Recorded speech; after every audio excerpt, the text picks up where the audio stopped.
Hi, and welcome to our Rubrics in Edcite tutorial.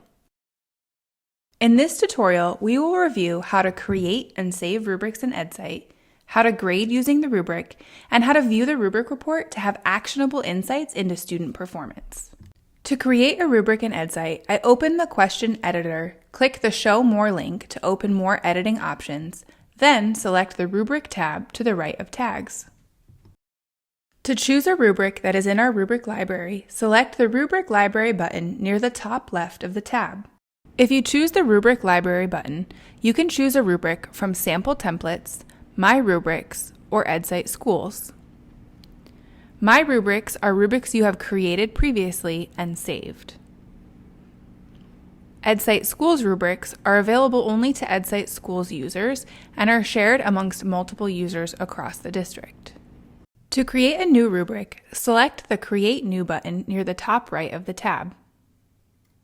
If you choose to create your own rubric, enter your criteria in the space provided. To add an additional row or column, click the yellow plus at the top right of the rubric. To delete a column or row, click the red X to the left of the rubric. To change the layout from vertical to horizontal, check the box to the left of Horizontal Layout. In order to be able to analyze the data, you'll want to attach the rubric to Part A for a one-part question, or the correct part for a multi-part question.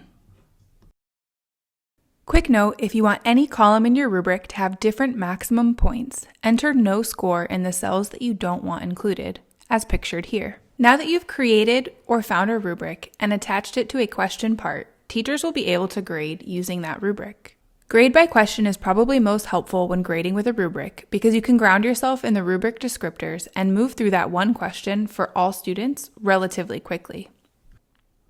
When you click on the rubric button, the rubric appears. This is a very simple rubric. However, it shows that when you hover over the points, you can see a reminder of the rubric description. You can award points on the rubric criteria by clicking on the appropriate number. Select Apply or Apply Next to ensure the score is saved for that question and student. You can click the Override button to open a text box that allows you to override the rubric score. This is helpful when you want the final score to take into account more than a rubric's raw data, but you would like to be able to analyze the rubric data in reports. Now let's look at the rubric report for some actionable insights into student performance. I open the summary report for the assessment that I'm analyzing, and in the box to the bottom left of the graph, I'm able to see the rubric report for any questions I graded on a rubric. It's important to note that in order for the rubric report to be available for a student, the rubric must have been used to grade the question. I select the question I'd like to review, and the rubric report opens.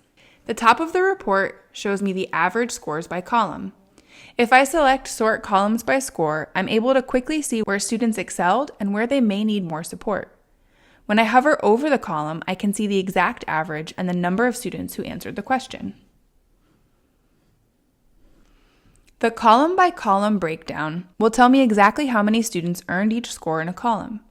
When I hover over the column, I can see both the number and names of students who earned that score.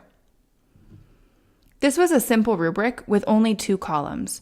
Your rubric, and therefore your report, might include more bars on the graph. The bottom of the report shows me data by student. I'm able to easily see what score each student received for each column on the rubric. When I click on the arrows, the columns sort by student score, so I can easily create small groups of students who scored similarly if I'd like to lead a reteach, or create groups of students with varying scores if I'd like them to work together to improve each other's writing. With this data, I can now prioritize which specific skills to celebrate mastery and plan a reteach for.